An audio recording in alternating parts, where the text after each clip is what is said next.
எசேக்கியேல் தீர்க்கதரிசியின் புஸ்தகம் 40ஆம் அதிகாரம். நாங்கள் சிறைப்பட்டு போன 25ஆம் வருஷத்தின் ஆரம்பத்தில் 1ஆம் மாதம் 10ஆம் தேதியாகிய அன்றே கர்த்தருடைய கை என்மேல் அமர்ந்தது. அவர் என்னை அவ்விடத்துக்கு கொண்டு போனார். அப்பொழுது நகரம் அழிக்கப்பட்டு 14 வருஷமாயிற்று. தேவ தரிசனங்களில் அவர் என்னை இஸ்ரவேல் தேசத்துக்கு கொண்டு போய் என்னை உயரமான ஒரு மலையின் மேல் நிறுத்தினார். அதன் மேல் தெற்காக ஒரு நகரம் கட்டியிருக்கிறது போல் காணப்பட்டது. அவர் என்னை அங்கே கொண்டு போனார். இதோ அங்கே ஒரு புருஷன் இருந்தார். அவருடைய தோற்றம் வெண்கலமாயிருந்தது. அவர் கையில் சணற்கயிறும் ஒரு அளவுகோலும் இருந்தது. அவர் வாசலிலே நின்றார். அந்த புருஷன் என்னை நோக்கி, மனுபுத்திரனே, நீ கண்ணார பார்த்து காதார கேட்டு நான் உனக்கு காண்பிப்பதெல்லாவற்றின் மேலும் உன் மனதை வை. நான் உனக்கு அவைகளை காண்பிக்கும்படி நீ இங்கே கொண்டு வரப்பட்டாய். நீ காண்பதையெல்லாம் இஸ்ரவேல் வம்சத்தாருக்கு தெரிவி என்றார். இதோ ஆலயத்துக்கு புறம்பே சுற்றிலும் ஒரு மதில் இருந்தது. அந்த புருஷன் கையிலே 6 முழ நீளமான ஒரு அளவுகோல் இருந்தது. ஒவ்வொரு முழமும் நமது கை முழத்திலும் 4 விரற்கடை அதிகமானது. அவர் அந்த மதிலை அளந்தார். அகலம் ஒரு கோலாகவும் உயரம் ஒரு கோலாகவும் இருந்தது. பின்பு அவர் கிழக்கு முக வாசலுக்கு வந்து அதன் படிகளின் மேல் ஏறி வாசற்படியை ஒரு கோல் அகலமாகவும் மறுவாசற்படியை ஒரு கோல் அகலமாகவும் அளந்தார். ஒவ்வொரு அறையும் ஒரு கோல் நீளமும் ஒரு கோல் அகலமுமாயிருந்தது. அறை வீடுகளுக்கு நடுவே 5 முழ இடம் விட்டிருந்தது. வாசலின் மண்டபத்தருகே உள் வாசற்படி ஒரு கோலளவாயிருந்தது. வாசலின் மண்டபத்தையும் உள்ளே கோலளவாக அளந்தார். பின்பு வாசலின் மண்டபத்தை 8 முழமாகவும் அதன் தூணாதாரங்களை 2 முழமாகவும் அளந்தார். வாசலின் மண்டபம் உட்புறத்தில் இருந்தது. கீழ்த்திசைக்கு எதிரான வாசலின் அறைகள் இந்த புறத்தில் 3 அந்த புறத்தில் 3 அவைகள் 3க்கும் ஒரே அளவும் இந்த புறத்திலும் அந்த புறத்திலும் இருந்த தூணாதாரங்களுக்கு ஒரே அளவும் இருந்தது. பின்பு வாசல் நடையின் அகலத்தை 10 முழமாகவும் வாசலின் நீளத்தை 13 முழமாகவும் அளந்தார். அறைகளுக்கு முன்னே இந்த புறத்தில் 1 முழ இடமும் அந்த புறத்தில் 1 முழ இடமும் இருந்தது. ஒவ்வொரு அறை இந்த புறத்தில் 6 முழமும் அந்த புறத்தில் 6 முழமுமாயிருந்தது. பின்பு வாசலில் இருந்த அறையின் மெத்தை நின்று மற்ற அறையின் மெத்தை மட்டும் 25 முழமாக அளந்தார். கதவுக்கு கதவு நேராயிருந்தது. தூணாதாரங்களை 60 முழமாக அளந்தார். அந்த தூணாதாரங்களின் அருகே சுற்றிலும் முன் வாசலின் முற்றம் இருந்தது. பிரவேச வாசலின் முகப்பு துவக்கி உட்புற வாசல் மண்டப முகப்பு மட்டும் 50 முழமாயிருந்தது. வாசலுக்கு உட்புறமாக சுற்றிலும் உள்ள அறைகளுக்கும் அவைகளின் தூணாதாரங்களுக்கும் ஒடுக்கமான ஜன்னல்கள் இருந்தது. மண்டபங்களிலும் அப்படியே இருந்தது. உட்புறமாய் சுற்றிலும் அந்த ஜன்னல்களும் தூணாதாரங்களில் சித்தரிக்கப்பட்ட பேரீச்ச மரங்களும் இருந்தது. பின்பு என்னை வெளி பிரகாரத்துக்கு அழைத்து கொண்டு போனார். அங்கே அறை வீடுகளும் பிரகாரத்தின் சுற்றிலும் பதித்த தளவரிசையும் இருந்தது.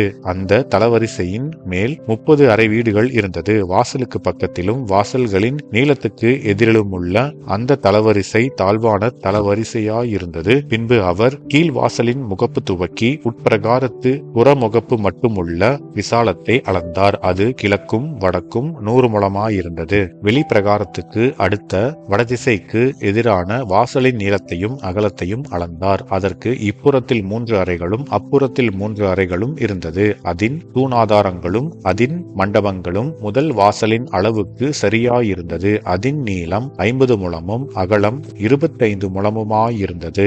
அதன் ஜன்னல்களும் அதன் மண்டபங்களும் அதன் மேல் சித்தரிக்கப்பட்ட பேரீச்ச மரங்களும் கீழ் திசைக்கு எதிரான வாசலின் அளவுக்கு சரியாயிருந்தது. அதில் ஏறுகிறதற்கு 7 படிகள் இருந்தது. அதன் மண்டபங்கள் அவைகளுக்கு முன்னாக இருந்தது. வடதிசையிலும் கீழ்த்திசையிலும் உள்ள ஒவ்வொரு வாசலுக்கு எதிராக உட்பிரகாரத்துக்கும் வாசல்கள் இருந்தது. ஒரு வாசல் துவக்கி மற்ற வாசல் மட்டும் 100 முழமாக அளந்தார். பின்பு என்னை தென் திசைக்கு அழைத்து கொண்டு போனார். அங்கே தென் திசைக்கு எதிரான வாசல் இருந்தது. அதன் தூணாதாரங்களையும் அதன் மண்டபங்களையும் அதற்குரிய அளவின்படி அளந்தார். அந்த ஜன்னல்களுக்கு சரியாக அதற்கும் அதன் மண்டபங்களுக்கும் ஜன்னல்கள் சுற்றிலும் இருந்தது. நீளம் 50 முழமும் அகலம் 25 முழமுமாயிருந்தது. அதில் ஏறுகிறதற்கு 7 படிகள் இருந்தது. அதற்கு முன்பாக அதின் மண்டபங்களும் இருந்தது. அதின் தூணாதாரங்களில் சித்திரிக்கப்பட்ட பேரீச்ச மரங்களும் இந்த புறத்தில் ஒன்றும் அந்த புறத்தில் ஒன்றுமாக இருந்தது. உட்பிரகாரத்துக்கும் ஒரு வாசல் தென் திசைக்கு எதிராக இருந்தது. தென் திசையில் உள்ள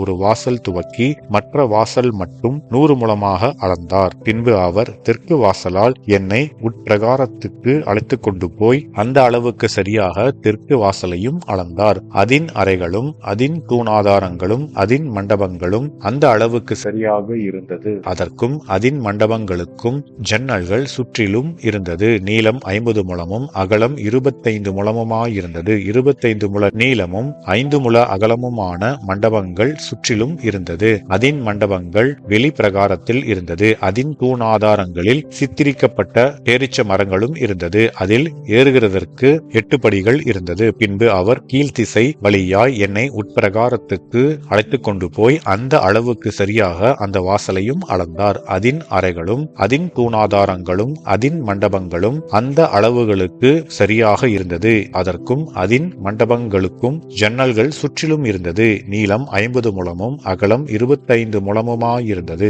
அதின் மண்டபங்கள் வெளிப்பிரகாரத்தில் இருந்தது. அதின் தூணாதாரங்களில் இந்த புறத்திலும் அந்த புறத்திலும் சித்திரிக்கப்பட்ட பேரீச்ச மரங்களும் இருந்தது. அதில் ஏறுகிறதற்கு 8 படிகள் இருந்தது. பின்பு அவர் என்னை வடக்கு வாசலுக்கு அழைத்துக் கொண்டு போய் அந்த அளவுக்கு சரியாய் அதின் வாசலை அளந்தார். அதின் அறைகளும் அதின் தூணாதாரங்களும் அதின் மண்டபங்களும் அளக்கப்பட்டது. அதை சுற்றி ஜன்னல்களும் இருந்தது. நீளம் 50 முழமும் அகலம் 25 முழமுமாயிருந்தது. அதின் தூணாதாரங்கள் வெளிப்பிரகாரத்தில் இருந்தது. இந்த புறத்திலும் அந்த புறத்திலும் அதின் தூணாதாரங்களில் பேரீச்ச மரங்களும் சித்திரிக்கப்பட்டிருந்தது. அதில் ஏறுவதற்கு 8 படிகள் இருந்தது. அதின் அறைகளும் அதின் கதவுகளும் வாசல்களின் தூணாதாரங்களுக்கு அருகில் இருந்தது. அங்கே தகனபலிகளை கழுவுவார்கள். வாசலின் மண்டபத்திலே இந்த புறத்தில் 2 பீடங்களும் அந்த புறத்தில் 2 பீடங்களும் இருந்தது. அவைகளின் மேல் தகன பலியையும் பாவ நிவாரண பலியையும் குற்ற நிவாரண பலியையும் செலுத்துவார்கள். வடக்கு வாசலுக்குள்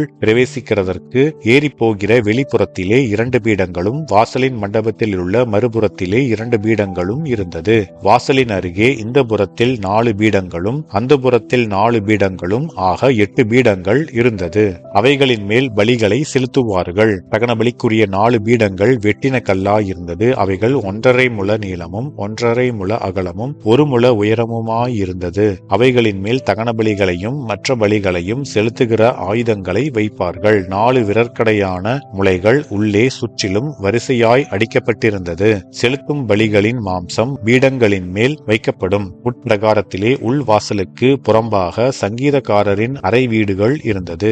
அவைகளில் வடக்கு வாசலின் பக்கமாக இருந்தவைகள் தென் திசைக்கு எதிராகவும் கிழக்கு வாசலின் பக்கமாக இருந்த வேறொரு வரிசை வடதிசைக்கு எதிராகவும் இருந்தது. பின்பு அவர் என்னை நோக்கி, தென் திசைக்கு எதிராயிருக்கிற இந்த அறை ஆலய காவலை காக்கிற ஆசாரியர்களுடையது. வடதிசைக்கு எதிராயிருக்கிற அறையோ பலிபீடத்தின் காவலை காக்கிற ஆசாரியர்களுடையது. இவர்கள் லேவியின் புத்திரரில் கர்த்தருக்கு ஆராதனை செய்கிறதற்காக அவரிடத்தில் சேருகிற சாதோக்கின் புத்திரர் என்றார். அவர் பிரகாரத்தை 100 முழ நீளமாகவும் 100 முழ அகலமாகவும் அளந்தார். அது சதுரமாயிருந்தது. பலிபீடமோ ஆலயத்துக்கு முன்பாக இருந்தது. பின்பு அவர் என்னை ஆலய மண்டபத்துக்கு அழைத்து கொண்டு போய் மண்டபத்தின் தூணாதாரத்தை இந்த புறத்தில் 5 முழமும் அந்த புறத்தில் 5 முழமுமாக அளந்தார். வாசலின் அகலம் இந்த புறம் 3 முழமும் அந்த புறம் 3 முழமுமாயிருந்தது. மண்டபத்தின் நீளம் 20 முழமும் அகலம் 11 முழமுமாயிருந்தது. அதற்கு ஏறி போகிற படிகளும் இருந்தது. தூணாதாரங்களிலே இந்த புறத்தில் ஒரு தூணும் அந்த புறத்தில் ஒரு தூணும் இருந்தது என்பதே. ஆமென்.